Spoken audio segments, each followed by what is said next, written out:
From the KATC Weather Lab, here's Bradley's forecast.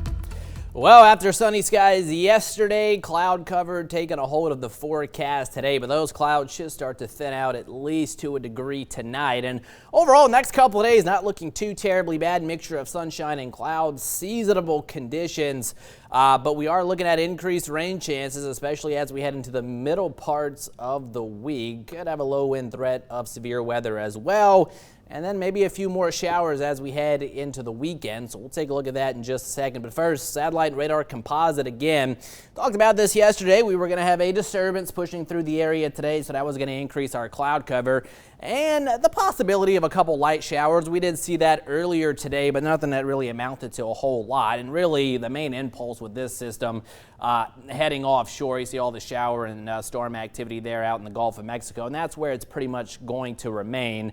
But still, we are looking at mostly cloudy skies through this evening. Again, look at skies kind of faring out overnight tonight. Still cool, mid to upper 50s. That's where we're going to start the day tomorrow. And mixture of sunshine and clouds throughout our Monday. So a pretty nice day. Temperatures, again, seasonably cool. Should be right around 80 for the time of year. I think we'll only get into the mid-70s tomorrow afternoon. Pretty comfortable northeasterly breeze will come in at around 6 to 12 miles per hour.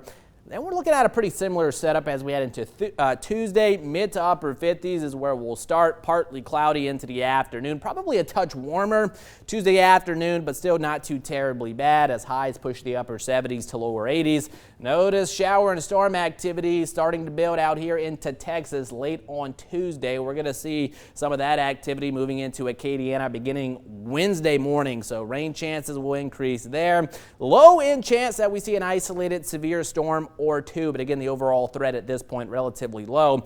Should catch a break Tuesday afternoon, early most of the second half of Tuesday before another disturbance rolls on in come Thursday, and that's going to keep scattered showers and storms in the forecast. Friday looks okay, mostly sunny, but here comes a cold front on Saturday, so at the very least that'll increase the cloud cover and maybe help to generate a few scattered showers, so something to keep in mind, especially as we head into the big festival weekend. But thereafter, much cooler as we head into Sunday. Sunday morning, upper 40s to lower 50s, and we'll see highs in the lower 70s for Sunday afternoon. Tonight, feeling pretty good. Again, seasonably cool. Low to mid 50s there for northern Acadiana, mid 50s here along the I-10 corridor, and pretty much similar numbers there across the coastal parishes. After that cool start, again, mild but comfortable tomorrow afternoon with high temperatures pushing into the mid 70s under a partly cloudy sky. And again, winds will be somewhat breezy, not too bad. A comfortable breeze throughout the day tomorrow, northeasterly at around 6 to 12 miles per hour. 55 is the projected low tonight, at least here in Lafayette. Skies faring out to a degree, and then for tomorrow, again, a mixture of sunshine and clouds. We'll get up to around 75 or 76 for that projected high. Again, overall, pretty nice looking day with that northeasterly breeze coming in at 6 to 12. Tuesday, a touch warmer, most of us sneaking into the lower 80s. And then here we go, the pattern a little bit more unsettled with scattered rain chances returning Wednesday into Thursday. Friday looks good before another round of at least a few scattered showers returning on Saturday before a brief cool down by the end of the following weekend. Well, that's a look at weather for now, but stay with us. We're going to have more news coming up after the break.